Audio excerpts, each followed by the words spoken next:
আসসালামু আলাইকুম ওয়া রাহমাতুল্লাহি ওয়া বারাকাতুহু। ওয়ালাইকুম আসসালাম ওয়া রাহমাতুল্লাহ। মাশাআল্লাহ, আলহামদুলিল্লাহ। আজকে আমাদের যে বিষয়টি আলোচনা হতে চলেছে সেই বিষয়টি হলো উযুর পূর্ণাঙ্গ বিবরণ এবং প্র্যাকটিক্যালে উযুর সম্পূর্ণ নিয়ম দেখিয়ে দেওয়া। আমি শুরু করি। দেখুন, উযু সলাতের জন্য অতীব গুরুত্বপূর্ণ একটা বিষয়। কেন? উযু যদি পূর্ণাঙ্গ না হয় তাহলে সলাত পূর্ণাঙ্গ হবে না। নবী মুহাম্মদ রাসূলুল্লাহ সাল্লাল্লাহু আলাইহি সাল্লাম সলাতকে 3 অংশ করেছেন। ওর ভিতরে সর্বপ্রথম যেটা বলেছেন যে ওয়াত-তুহuru সুলুস। সলাতকে 3 অংশের ভিতরে প্রথম অংশ বলছেন যে উযু হলো সলাতের একটা অংশ। কি? ওয়াত-তুহুর, পবিত্রতা অর্জন করা হলো 3 অংশের এক অংশ। এরপরে রাসূলুল্লাহ বলছেন রুকু সুলুস, রুকু হলো 3 অংশের এক অংশ। সুজুদ সুলুস, সাজদা হলো 3 অংশের এক অংশ। তাহলে আমরা বুঝতে পারলাম নবী মুহাম্মদ রাসূলুল্লাহ সাল্লাল্লাহু আলাইহি ওয়াসাল্লামের পবিত্র জবান দ্বারা যে উযু খুবই গুরুত্বপূর্ণ একটা জিনিস সলাতের জন্য। এই হাদিসটি আমরা পেয়েছি সিলসিলাতুস সাহিহা, পৃষ্ঠা নাম্বার, হাদিস নাম্বার 643। তাহলে সঠিকভাবে আমাদের উযু করার পদ্ধতি জানতে হবে। ঠিক আছে, উযু করার পূর্বে আরও একটা গুরুত্বপূর্ণ বিষয় যেটা আমরা আজকে অধিকাংশ মানুষ যেটা আমরা ভুলে গেছি, ছেড়ে দিই, অথচ এটা রাসূলুল্লাহ সাল্লাল্লাহু আলাইহি ওয়াসাল্লামের একটা জবরদস্ত সুন্নাত। কি সুন্নাত? দেখুন, নবী মুহাম্মদ রাসূলুল্লাহ সাল্লাল্লাহু আলাইহি ওয়াসাল্লাম তার জীবনের অন্তিম সময়ে তিনি যখন আম্মা আয়েশা সিদ্দিকা রাদিয়াল্লাহু তাআলা আনহার কক্ষে অন্তিম সময় পার করছেন, সেই সময় তিনি একটা গুরুত্বপূর্ণ জিনিস করে দুনিয়ার বুক থেকে বিদায় নিয়েছিলেন। অথচ দেখুন, যদি গুরুত্বপূর্ণ না হতো তাহলে রাসূলুল্লাহ সাল্লাল্লাহু আলাইহি ওয়াসাল্লাম মৃত্যুর সময় ওই জিনিসটা করে যেতেন না। কিন্তু আজকে দুঃখের বিষয়, আজকে আমরা এই জিনিসটা ভুলে গেছি। রাসূলুল্লাহের জবরদস্ত একটা সুন্নাত, সেটা ভুলে গেছি। কি সুন্নাত? দেখুন, হাদিস মোবারকের মধ্যে বলা হয়েছে, নবী মুহাম্মদ রাসূলুল্লাহ সাল্লাল্লাহু আলাইহি ওয়াসাল্লাম বলেছেন, লাউলা আন আশুক্কা আলা উম্মতি লা আমারতুহুম বিসসাওয়াকি ইনদা কুল্লি সালাত। আল্লাহু আকবার। কি বলছেন আল্লাহ রাসূল? যদি আমার উম্মতের ওপরে মিসওয়াক করাটা ভারী না হতো তাহলে প্রত্যহ নামাজের পূর্বে আমি মিসওয়াক করাকে ফরজ করে দিতাম, অপরিহার্য করে দিতাম। কিন্তু এটা আমার উম্মতের জন্য একটা ভারী কাজ, সেটা আমি ফরজ করিনি। তাহলে কি বুঝলেন এই কথা দ্বারা? ফরজ নয়, কিন্তু জবরদস্ত একটা সুন্নত। আর এক্ষুনি যে কথা বলছিলাম যে রাসূল সাল্লাল্লাহু আলাইহি ওয়াসাল্লাম যখন দুনিয়া থেকে বিদায় নিলেন, তিনি দাঁতন অবস্থায়, মিসওয়াক করা অবস্থায় তিনি দুনিয়ার বুক থেকে বিদায় নিয়েছিলেন। হাদিসে আছে, আম্মা আয়েশা সিদ্দিকার বাড়িতে যখন আছেন, রাসূল সাল্লাল্লাহু আলাইহি ওয়াসাল্লাম কথা বলতে পারছেন না, কখনো অজ্ঞান কখনো জ্ঞান। যখন জ্ঞান ফিরছেন তখন আম্মা আয়েশাকে বলছেন, তুমি ইশারায় আমার জন্য একটা মিসওয়াক আনো। মিসওয়াক আনা হলো, তিনার শক্তি ছিল না যে মিসওয়াকটা চিবিয়ে, শক্ত মিসওয়াককে চিবিয়ে দাঁতে লাগানোর মতো, ঘষার মতো। আম্মা আয়েশাকে ইশারা করেছিলেন, আম্মা আয়েশা সেটাকে চিবায়ে নরম করেছিলেন এবং রাসূলুল্লাহ সাল্লাল্লাহু আলাইহি ওয়াসাল্লাম সেই নরম অংশটা তার দাঁতে ঘষে এই অবস্থায় রাফিকিল আলার সাথে সাক্ষাৎ ঘটে, অর্থাৎ আল্লাহ রাব্বুল আলামিনের ডাকে তিনি সাড়া দেন। তাহলে কি বুঝলাম? যে মিসওয়াক একটা গুরুত্বপূর্ণ অধ্যায়। ইনশাআল্লাহ আমরা এই মিসওয়াককে আমরা ছেড়ে দেব না, এই সুন্নতকে আমরা সুন্নতকে আমরা জীবিত করব, বলে ইনশাআল্লাহ। জি, এ হলো মিসওয়াকের কথা গেল। এখন কথা হলো, দেখুন, মিসওয়াক করার পরে আমরা যে সালাত কি বলে আপনার উযু শুরু করব, তাহলে কিভাবে শুরু করব? আমরা জানি সর্বকাজের সর্বপ্রথম কাজ হলো নিয়ত। আমরা নিয়ত করে নেব। নিয়ত মনে মনে করার পরে আমরা কি করব? বিসমিল্লাহ বলে উজু শুরু করব। প্রত্যেকটি কাজের প্রথমে বিসমিল্লাহ একদম আবশ্যিক। তাহলে বিসমিল্লাহ বলে শুরু করব। জি, বিসমিল্লাহ বলে শুরু কিভাবে করব? দেখুন, আল্লাহ রাব্বুল আলামিন উজুর ব্যাপারে পবিত্র কোরআন মাজিদে সূরা নাম্বার 5 আয়াত নাম্বার 6 সূরা আল মাইদা, সূরা আল মাইদায় 6 নম্বর আয়াতে আল্লাহ রাব্বুল আলামিন উজুর ব্যাপারে তিনি একটা আয়াত অবতীর্ণ করেছেন। সেই আয়াত দিয়ে শুরু করি। আল্লাহ রাব্বুল আলামিন পবিত্র কোরআনে সূরা আল মাইদায় 6 নম্বর আয়াতে বলছেন, বিসমিল্লাহির রহমানির রহিম, ইয়া আইয়ুহাল্লাযীনা আমানু ইযা কুমতুম ইলাস সালাতি ফাগসিলু উজুহাকুম ওয়া আইদিয়াকুম ইলাল মারাফিক ওয়ামসাহু বিরুউসিকুম ওয়া আরজুলুকুম ইলা কাবাইন। কি বললেন আল্লাহ রাব্বুল আলামিন?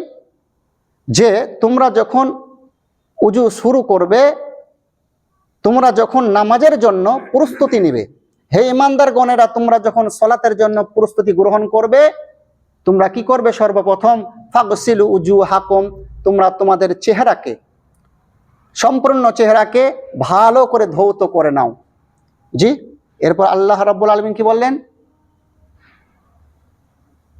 ফাগসিলু উজুহাকুম ওয়া আইদিয়াকুম ইলাল মারাফিক, হাত দয়, দুটি হাতকে কোনই সমেত যে ভালো করে ধৌত করে নাও। ওয়ামসাহু বিরুউসিকুম, তোমরা মাসাহ করে নাও তোমাদের মস্তককে, মাথাকে মাসা করে পূর্ণাঙ্গভাবে কমপ্লিটভাবে মাথাকে মাসা করো। ওয়া আরজুলুকুম ইলাল কাবাইন, ওয়া আরজুলুকুম ইলাল কাবাইন, এবং তোমরা কি করো? তোমাদের পা দুটিকে, পদদ্বয়কে টাকনু সমেত ভালো করে ধৌত করে নাও। তাহলে আল্লাহ রাব্বুল আলামিনের এই আয়াত দ্বারা যেটুকু আমরা বুঝলাম, এখানে 4টি কথা আল্লাহ রাব্বুল আলামিন এই আয়াতে বলেছেন। অর্থাৎ এই জিনিসটাও আমরা জানতে পারলাম যে উজুর ভিতরে 4টা জিনিস ফরজ। জি, তাহলে উজুর ভিতরে কয়টা জিনিস ফরজ হলো? 4টা জিনিস ফরজ। বাকি উজু করতে গেলে যে সমস্ত জিনিসগুলো করতে হয় সেগুলি সবই সুন্নাতের মধ্যে পড়ে যায়। তাহলে এবার আমরা আসি যে কিভাবে আমরা পূর্ণাঙ্গ উজু করব। জি, প্রথমে কি করব?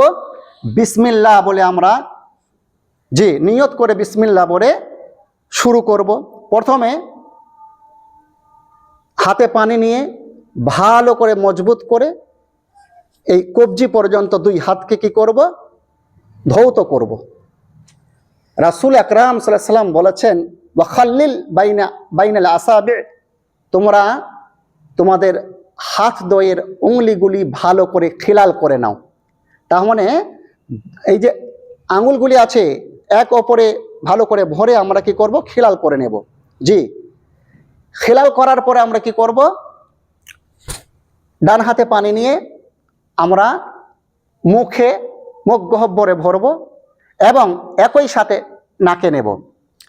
এটা সহিহ বুখারীর হাদিস। যদি এটা করতে অসুবিধা হয়, আরেক রকম রাওয়ায়াত আছে, এটাও করা যায় যে প্রথমে মুখে 3 বার নেওয়ার পরে কুল্লি করে গড়গড়া, মানে এই হুলকুম পর্যন্ত আমরা পানিটাকে ভালো করে লকড়িয়ে গগা যে করা হয়, অনেক সময় সর্দি লাগলে যেটা করা হয়, ওইরকম করে গড়গড়া করে আমরা কি করব? পানিটাকে ফেলে দেব। কিন্তু দুঃখের বিষয় আমাদের সমাজে দেখা যায় গড়গড়ার কোনো আওয়াজ পাওয়া যায় না। মুখে ফুস করে পানি নিয়ে ফুস করে ফেলে দিই, এটা ফুস করা হয়।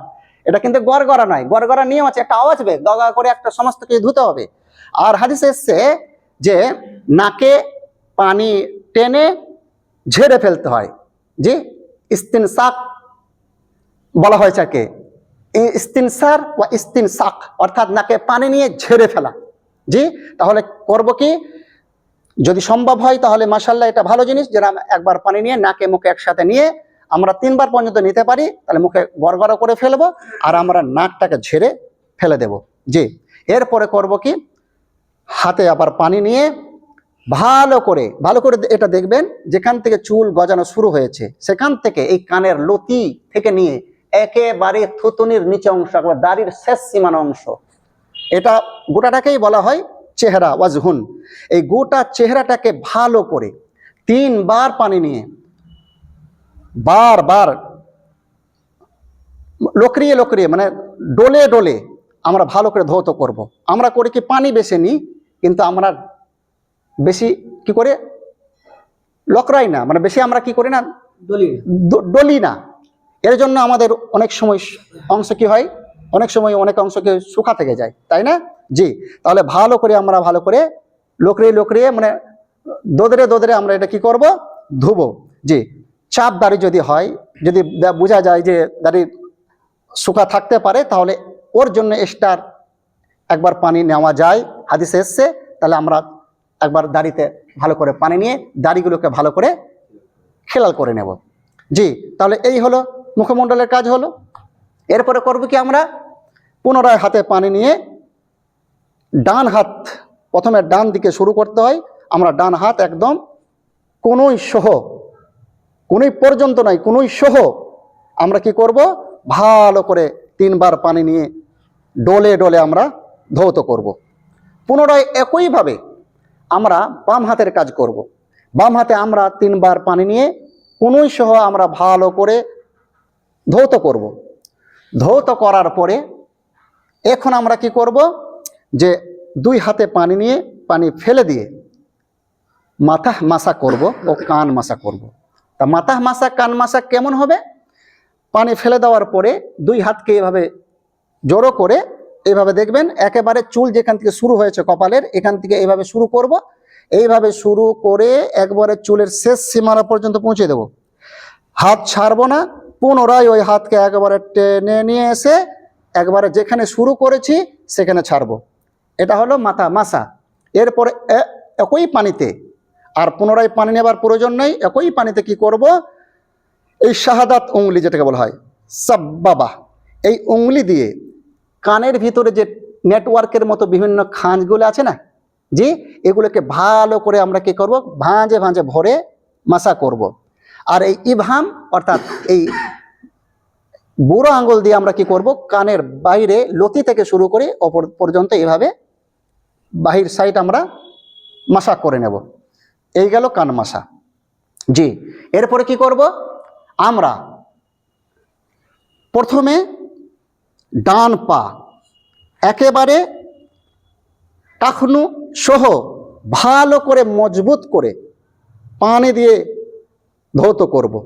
আর একটা কথা মনে রাখবেন, বাম হাতের কড়ি আঙ্গুল দিয়ে আঙ্গুলের ফাঁকগুলি ভালো করে খিলাল করব। যদি পানি বেশি ঢালা হয় আর যদি খিলাল না করা হয়, তাহলে নিঃসন্দেহে দেখা যায় যে ওর ভিতরে ফাঁকগুলি পানি প্রবেশ করবে না, বিশেষ করে শীতের দিনে তো করবেই না। তাহলে ডান পা ভালো করে ধৌত করবে, একবারে গোড়ালির নিচ পর্যন্ত ভালো করে। দেখবেন অনেক সময় দেখা যায় মানুষ পা ধোয়, কিন্তু দেখবেন পিছনের দিকে গোড়ালির দিকে শুকনো থেকে যায়। কারণটা কি, তারা ডলে না, হাত দিয়ে ডলে না, না ডললে শুকা থাকবে। এই ব্যাপারে রাসূল আকরাম সাল্লাল্লাহু আলাইহি সাল্লাম ভয়াবহ সতর্ক করেছেন। হাদিস মোবারকের মধ্যে পাওয়া যায়, ওয়াইলুল লিল আকাব, ওয়াইলুল লিল আকাব, ওয়াইলুল লিল আকাব। এর অর্থ হলো পায়ের গোড়ালি যে অংশ চিকচিক করে, ওই অংশগুলি কি হলো, ধ্বংস, ওই অংশগুলি ধ্বংস, অর্থাৎ খুব ডেঞ্জার জিনিস এগুলি। তাহলে আমরা কি করব, ভালো করে ধৌত করব। অনুরূপভাবে বাম পাকে আমরা ওইভাবে খিলাল সহ আমরা ভালো করে ধৌত করব। বাস এইভাবে উজু কমপ্লিট হলো। ঠিক তার উজু কমপ্লিট হওয়ার পরে আর একটা কাজ করা যায়, যেটা হাদিস সম্মত এসেছে আবু দাউদ হাদিসে, যে বাম হাতে একটু পানি নিয়ে লজ্জাস্থানের দিকে একটু ঝিট মেরে নেব। টুকিটাকি যদি অপবিত্র থাকে, আল্লাহ রাব্বুল আলামিন ওই পানি দ্বারা পবিত্র করে নেবেন। বলে আলহামদুলিল্লাহ। জি, এই প্র্যাকটিক্যালি একটু দেখানো হলো। এখন দেখুন, এরপরে একটা জিনিস বাকি থেকে গেল, সেটা কি বলুন তো, উজুর শেষ দোয়া। এই উজু কমপ্লিট করার পরে রাসূল আকরাম সাল্লাল্লাহু আলাইহি সাল্লাম একটা দোয়ার কথা বলেছেন, যেটা কালিমায়ে শাহাদা। ওই দোয়াটা যদি আমরা এই সময় পড়ি, তাহলে এর বড় ফজিলতের কথা রাসূল আকরাম সাল্লাল্লাহু আলাইহি সাল্লাম হাদিস মুবারকের মধ্যে বলেছেন। কি, যে দোয়াটা কি হলো, আমরা এইভাবে দোয়াটা বলবো, আশহাদু আল্লা ইলাহা ইল্লাল্লাহু ওয়াহদাহু লা শারীকা লাহ ওয়া আশহাদু আন্না মুহাম্মাদান আবদুহু ওয়া রাসূলুহু। এইটুকুই যথেষ্ট হয়ে যাবে। এই দোয়াটুকুই যদি আমরা বলি, হযরত ওমর ফারুক রাদিয়াল্লাহু তাআলা আনহু হতে মারবি, ইনি বলেছেন, রাসূল আকরাম সাল্লাল্লাহু আলাইহি ওয়াসাল্লাম বলেছেন, কেউ যদি পূর্ণাঙ্গ উজু করার পরে এই দোয়াটা বলে, তাহলে আল্লাহ রাব্বুল আলামিন তার খুসুসিয়াতের জন্য জান্নাতের 8টি দরজা খুলে দেন। বলে আলহামদুলিল্লাহ, সুম্মা আলহামদুলিল্লাহ। দেখুন, উজুর বড় ফজিলত আছে। এছাড়া আরেকটা ফজিলতের কথা বলে আজকের মতো আমি আমার বিষয় শেষ করছি। দেখুন, আরেকটা ফজিলত, রাসূল আকরাম সাল্লাল্লাহু আলাইহি সাল্লাম বলেছেন যে কিয়ামতের দিনে আমার উম্মতের উজুর অঙ্গগুলি গুররা মুহাজ্জিলিন, অর্থাৎ চকচক চকচক ঝকঝক করতে থাকবে। যে সমস্ত উজুর অঙ্গগুলি আমরা বারবার ধৌত করি, ওই অঙ্গগুলি। রাসূল সাল্লাল্লাহু আলাইহি সাল্লাম বলছেন যে কিয়ামতের দিনে, একটা উদাহরণ দিয়ে বলছেন, কিয়ামতের দিনে একদল কালো ঘোড়ার ভিতরে যদি কপাল চিতা কিছু ঘোড়া থাকে, তাহলে এগুলি যেমন সহজে চেনা যায়, কিয়ামতের দিনে আমার উম্মতকে আমি সহজেই চিনতে পারবো। কিভাবে চিনতে পারবো? যে আমার উম্মতের একটা স্পেশাল বৈশিষ্ট্য হবে যে তাদের উজুর অঙ্গগুলি চকচক চকচক করতে থাকবে। তখন আমি তাদের জন্য হাউজে কাউসারে পৌঁছে যাব। আমি নিজ হাতে আমার ওই উম্মতদেরকে হাউজে কাউসারের পানি দান করব। বলি আলহামদুলিল্লাহ। তাহলে দেখুন, এত বড় ফাজিলাত উজুর ভিতরে আল্লাহ রাব্বুল আলামিন রেখেছেন। তাই আমরা, যেহেতু উজু হলো নামাজের একটা অংশ, তাই আমরা পূর্ণাঙ্গভাবে সকলেই মিলে উজু করার চেষ্টা করব। এবং এই উজু আমরা নারী পুরুষ নির্বিশেষে সকলেই করব, সকলের একই উজু। আল্লাহ যেন আমাদের এইভাবে সঠিকভাবে পূর্ণাঙ্গ উজু করার তৌফিক দান করে। বলি আমিন। সুবহানাকা আল্লাহুম্মা বিহামদিকা আশহাদু আল্লা ইলাহা ইল্লা আনতা আস্তাগফিরুকা ওয়া আতুবু ইলাইক। আসসালামু আলাইকুম ওয়া রাহমাতুল্লাহি ওয়া বারাকাতুহু।